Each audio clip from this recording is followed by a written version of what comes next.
And to formally begin and to officially open today's gathering, here to deliver the welcome remarks is our hardworking and dedicated school head, our OIC Principal 1, Dr. Mary Obi B. Carriaga.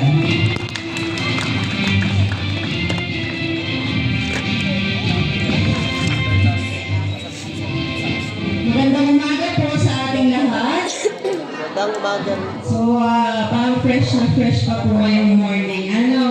Sa ating po mga minamahal na guro, mga kawani po ng Alejandro P. Libao National High School, sa inyo po mga magulang, sa ating mga mag-aaral din po na narito, at sa mga katuwang po natin sa komunidad, ang ating po mga SPTA officers headed by President Noel Perez, sa ating pong mga SGC, kung nandito man po sila ngayon, nandito po ba? May members po ba ng ating School Governance Council dito?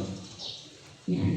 Sa ating pong sa ating pong SSLG officers, pakitayo nga po kung may SSLG officers po dito. Ang ating pong SPTA officers, patayo po kung nandito.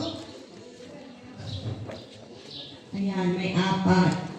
Sa ating pong faculty club officers. And then, syempre po, sa Sangguniang Barangay ng Tagbakan, Ilaya, sa pangunguna po ng ating supportive na punong barangay, Barangay Captain Celso Lubos. Palakpakan naman po natin sila. Isang mainit na pagbati po at taus-pusong pasasalamat po sa inyong patuloy na suporta sa Alejandro P. Libao National High School.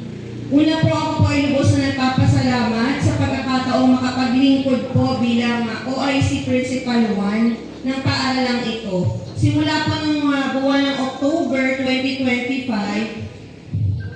limang buwan alam po ang nakalilipas, simula po nang tayo ay umupo. Pero pakiramdam ko po, yung pagod ko yung pang 5 taon na. Pero hindi lang po ako nagre-reklamo dahil pati po yun ang trabaho.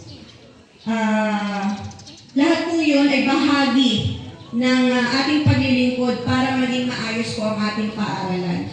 Sa maikling panahon po yun, agad po natin hinarap lahat po ng hamon at nagsimula ng mga kinakailangang pagsasaayos mula sa pagpapatibay ng mga proseso sa paaralan, pagpapahusay ng koordinasyon sa mga programa, hanggang sa pagtitiyak po ng mga kaayusan at maayos na pagpapatupad ng lahat ng patakaran sa ating paaralan.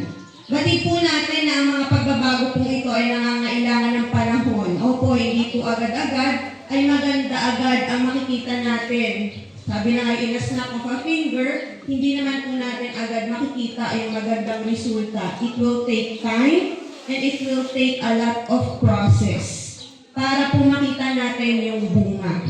Marami pa po tayong kailangan gawin at pagtuunan ng pansin, lalo na po sa patuloy na pagpapabuti ng kalidad ng edukasyon, kapakanan ng mga mag-aaral, at ang pag-unlad po ng ating paaralan.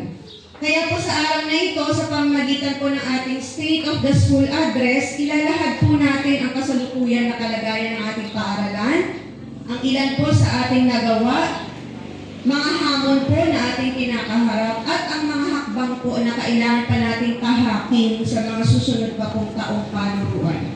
Naway magsilbi po itong gabay at inspirasyon upang lalo po nating pagtibayin ang ating sama-samang layunin para sa Alejandro P. Libao National High School. Ako po bilang pinuno ng paaralan ay naniniwala na ang tunay na pagbabago po ay nagsisimula sa maliit pero tuloy-tuloy. Yung consistency po na hakbang at mas nagiging makabuluhan po ito kapag ginagawa po natin ito ng sama-sama. Muli po, malugod ko po kayong tinatanggap at maraming salamat po sa inyong pakikiisa sa patuloy na pag-angat ng Alejandro P. Libao National High School. Magandang umaga po.